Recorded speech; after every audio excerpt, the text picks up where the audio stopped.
Hello, welcome to ஜெனு kitchen. இன்றைக்கி நம்ம கிராமத்தில் செய்கிற கெளுத்தி மீன் குழம்பு. இது மண் சட்டியில் செஞ்சால் ரொம்ப நல்லாயிருக்கும். இது கிராமத்து கம்மாயில் கிடைக்கும். நகரங்களில் ரொம்ப அரிதாக தான் கிடைக்கும். சுற்றி உள்ள கிராமங்கள்லேருந்து கொண்டு வந்து விற்பாங்க. இந்த மீன் குழம்பு மற்ற கடல் மீன் குழம்புகளை விட ரொம்ப வித்தியாசமாகவும் டேஸ்ட்டாகவும் இருக்கும். பெரியவங்க விரும்பி சாப்பிடுவாங்க, குழந்தைகளுக்கும் பிடிக்கும். இது எப்படி செய்கிறதுன்னு பார்க்கலாம் வாங்க.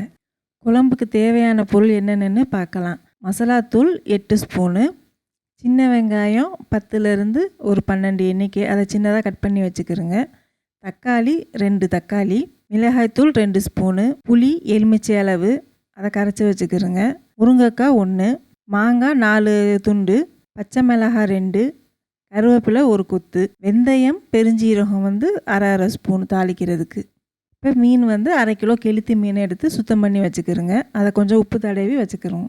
இப்போ குழம்பு தாளிக்கிறது எப்படின்னு பார்க்கலாம். இப்போ அடுப்பு பற்ற வச்சுக்கோங்க.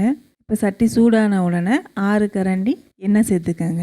நான் செக்கு எண்ணெய் சேர்த்துருக்கிறேன். நீங்கள் இது சேர்த்துக்கிடலாம், இல்லைனா நல்லெண்ணெய், இதயம் நல்லெண்ணெய், ஏதாவது ஆயில்களும் சேர்த்துக்கிடலாம். நல்லெண்ணெய் யூஸ் பண்ணுறது மீன் குழம்புக்கு டேஸ்ட் கொடுக்கும். எண்ணெய் கொஞ்சம் காஞ்சிக்கிறட்டும். மண் சட்டிங்கிறதுனால எண்ணெய் ஹீட் ஆகிறதுக்கு கொஞ்சம் டைம் ஆகும். எண்ணெய் காஞ்சிருச்சு. காஞ்ச உடனே வெந்தயம் பெருஞ்சீரகம் சேர்த்துக்கோங்க.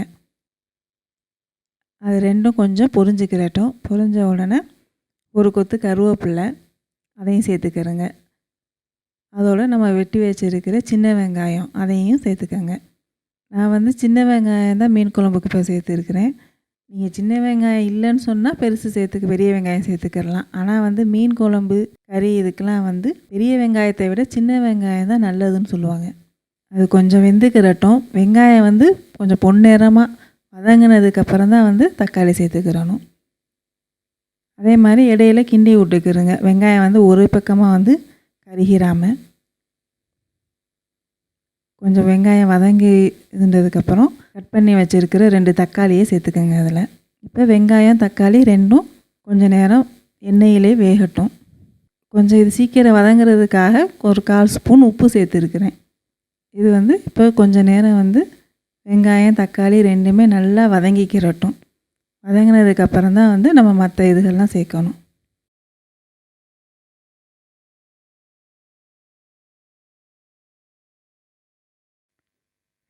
இப்போ வெங்காயம் தக்காளி நல்லா வதங்கிருச்சு. வதங்கின உடனே 2 ஸ்பூன் மிளகாத்தூளை சேர்த்துக்கிறேங்க.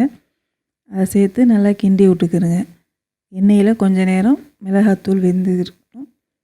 இதுக்கப்புறம் நான் மசாலாத்தூளை தண்ணியை ஊற்றி கொஞ்சம் கரைச்சி வச்சுக்கிறேங்க.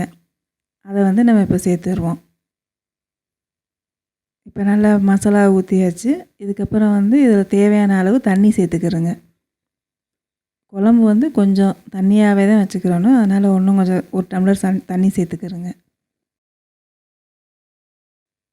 இதோடு நம்ம ஒரு எலுமிச்சை அளவு புளியை கரைச்சி வச்சுருக்கிறோம் இல்லையா, அதையும் இதில் சேர்த்துடலாம்.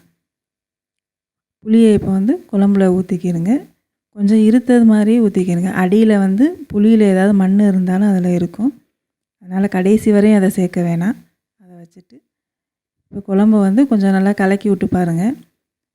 ரொம்ப கெட்டியாக இருந்துச்சுன்னா அதில் கொஞ்சம் நீங்கள் தண்ணி சேர்த்துக்கிடலாம்.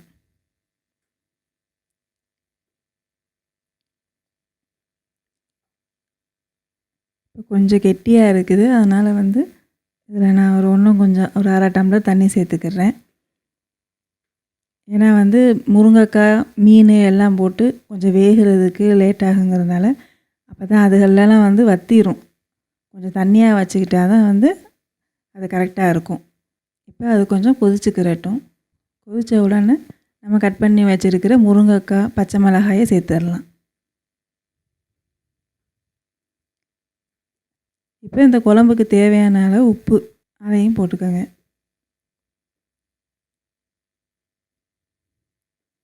இப்போ இது ஒரு 5 நிமிஷமாவது கொதிக்கட்டும். கொஞ்சம் கொதித்ததுக்கு அப்புறம் தான் நம்ம மீன் சேர்க்கணும். முதல்ல சேர்த்தோம்னா மீன் உடஞ்சிரும். இது கொஞ்சம் சின்னதாக மீன் இருக்கிறதுனால, அதனால் மூடி வச்சுருங்க. மூடி வச்சு கொஞ்சம் நேரம் கொதிச்சுக்கிறட்டும். இப்போ நல்லா கொதிச்சிருச்சு.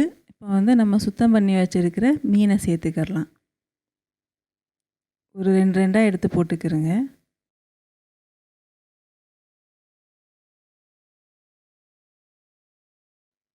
இப்போ எல்லா மீனையும் சேர்த்தாச்சு.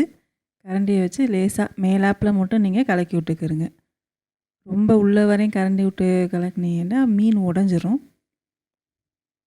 இப்போ நம்ம கட் பண்ணி வச்சுருக்கிற மாங்காயையும் சேர்த்துடலாம். நான் வந்து 4 துண்டு மாங்காய் எடுத்துருக்கிறேன். இப்போ இது வந்து கொஞ்சம் நேரம் கொதிக்கட்டும். கொதித்ததுக்கப்புறம் வந்து நம்ம கொஞ்சம் சிம் பண்ணி வச்சிடலாம். முதல்ல ஏற்கனவே வந்து முருங்கைக்காயெல்லாம் வெந்துட்டதுனால இப்போ இந்த மீன் போட்டு கொஞ்சம் நேரத்துலேயே வெந்துடும். இது ஒரு 10 நிமிஷம் வந்து மீன் கொதிச்சுக்கிட்டு இருக்கட்டும். நீங்கள் சிம்மிலேயே கொதிக்க விடுங்க. அப்போ தான் வந்து கொஞ்சம் நேரம் எண்ணெய் பிரிஞ்சு வந்துடும். நம்ம முதல்ல சேர்த்த எண்ணெயெல்லாம் வந்து ஆனத்தில் மேலே மிதக்க ஆரம்பிச்சிடும். இப்போ வந்து மீன் நல்லா உடையாமல் வந்து இருக்குது. குழம்பும் ரெடி ஆகிருச்சு. இப்போ நம்ம ஸ்டவ்வை ஆஃப் பண்ணிடலாம். இப்போ மண் சட்டிங்கிறதுனால நம்ம அடுப்பை ஆஃப் பண்ணாலும் கொஞ்சம் நேரம் அது மேலே கொதிச்சுக்கிட்டு இருக்கும். மூடி வச்சுருங்க. ஒரு 1/4 மணி நேரம் கழித்து வந்து நல்லா திறந்து பார்த்தீங்கன்னா நல்லா மேலேலாம் எண்ணெய் விட்டு பார்க்கவே அழகாக இருக்கும். இப்போ மீன் குழம்பு ரெடி ஆகிருச்சு. பார்க்கவே ரொம்ப சூப்பராக இருக்குது. சாப்பிட்றதுக்கும் ரொம்ப நல்லாயிருக்கும். சூடான சாதத்தோடு சாப்பிட்டு பார்த்து சொல்லுங்கள். இந்த வீடியோ உங்களுக்கு பிடிச்சிருந்தா லைக் பண்ணுங்கள், ஷேர் பண்ணுங்கள், சப்ஸ்கிரைப் பண்ணுங்கள்.